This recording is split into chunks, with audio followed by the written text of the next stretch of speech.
আমাদের যে গণতান্ত্রিক যে আকাঙ্ক্ষা, সেখানে আমরা বিবেচিত মুসলমান হিসেবে নয়, হিন্দু হিসেবে নয়, বৌদ্ধ হিসেবে নয়, মানুষ হিসেবে আমাদের অধিকারগুলো নিশ্চিত হোক।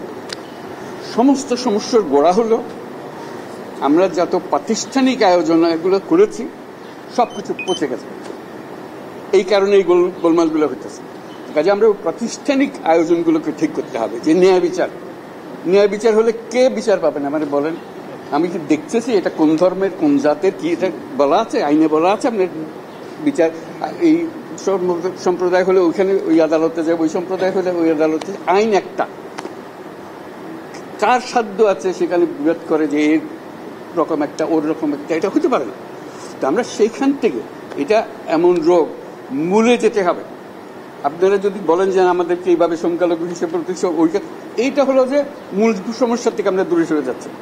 আমাদেরকে বলতে হবে আমাদের গণতান্ত্রিক অধিকার প্রতিষ্ঠিত হবে, সেটা পেলে আমাদের বাক স্বাধীনতা প্রতিষ্ঠিত করতে হবে। যেগুলো আছে এগুলো করে আমরা নতুন কিছু আমাদের হিউম্যান রাইটস প্রতিষ্ঠা করতে হবে, মানবিক অধিকার প্রতিষ্ঠিত সংবিধানে আছে। এটাই হলো আমাদের মূল লক্ষ্য। আপনারা যদি টেনে টেনে নিয়ে আসেন আমি অমুক আমি তমুক আমি, এইটা আবার পুরানো খেলায় চলে গেলেন। এটা আপনাদের ওই স্বীকার করার জন্য যারা বসে আছে তারা এগুলো স্বীকার করবে। আপনারা বলেন যে আমি মানুষ, আমি বাংলাদেশের মানুষ, আমার সাংবিধানিক অধিকারেই আমাকে দিতে হবে। সব সরকারের কাছে এটাই চাইবেন, আর কিছু দেয় না। আমরা আমার সঙ্গে অনেকের পরিচয় আছে, আজকে নতুন পরিচয় না, আমাকে আজকে দেখেননি আপনারা।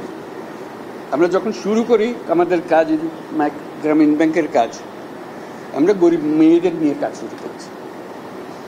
এবং কেউ বলছে না মেয়েদের মুসলমান মেয়ে যাওয়া যাবে না। আমি তো ভাই যে ধর্মেরই হোক, তার টাকার দরকার আছে, তারা টাকা দিলে সে দুটা মুরগি কিনবে, ডিম পারবে, দুটা খেতে পারবে। পাশের পাড়া হলো হিন্দু পাড়া,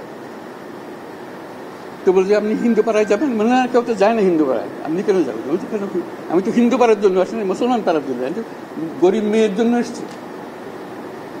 আপনি শুনবেন না আমাদের ইতিহাসে, গ্রামীণ ব্যাংকের ইতিহাসে, যে আমরা এটা হিন্দু পাড়া বলে বাদ দিয়ে গেছি, ও মুসলমান পাড়াতে যাবে, হয় নাই কোনোদিন। একসঙ্গে গেছি, একভাবে গেছি। বরং ওরা বলছে যে মুসলমান আসছে, আমাদের কি করতে হবে, কি একটু দূরে থাকতে হবে। ভাই আমাদের জন্য দূরে থাকতে হবে না। আপনার সঙ্গে যে কথা, এটা কথাবার্তা সোজাসুজি, মুসলমান মেয়েদেরও কথা বলছি, ওদেরও বলছি। ভাই আপনি ঘুমটা দিয়ে যাইয়েন না, আমাদের কথাটা শুনে। একই কথা, যেটা তার অধিকারকে প্রতিষ্ঠিত করে। আমাদের এই মূল কাজটার মধ্যে যেতে হবে। আপনাদের নেহাত সুনির্বন্ধ অনুরোধ, আপনারা ওই বিভিন্ন ইয়েতে চলে যান না, ক্ষোভের মধ্যে চলে যান না। এই ক্ষোভ হলে এই ক্ষোভের মধ্যে মারামারি কারাগারি লেগে যাবে। একত্রে আসুন, এক আইন, যে আমাদের আইনের অধিকার দিতে হবে। আজকে যেটা বললেন যে আমরা আইনের অধিকার পাই না, আমাদের বিচার, এইটাই হলো আসল জিনিস। বিচার ব্যবস্থা আমাদের দিকে তাকায় না, পুলিশ আমাদের দিকে তাকায় না, কিছুই আমাদের দিকে তাকায় না। কারণ আমি অধিকারটা প্রতিষ্ঠা করতে পারি নাই, আমাদের নীতিটা আমরা প্রতিষ্ঠা করতে পারি। আমরা যে প্রাতিষ্ঠানিক আয়োজন করেছি, এটা বায়াস একটা। আপনি যত কিছু বলেন, ওই একটা ক্ষোভ করতে আরম্ভ করবেন, তারা মজা পেয়ে যাবেন। ওই মজার খেলাতে আমাদেরকে নিয়ে যাবেন না। আমরা এসেছি যে এক মানুষ, এক অধিকার, এর মধ্যে কোনো পার্থক্য করা যাবে না। আমাদেরকে একটু সাহায্য করেন আপনারা, ধৈর্য ধরেন, করতে পারলাম কি পারলাম না সেটা পরে বিচার করেন। যদি না পারি আমাদেরকে দোষ দেবেন, এটাই হলো বিষয়। ধন্যবাদ।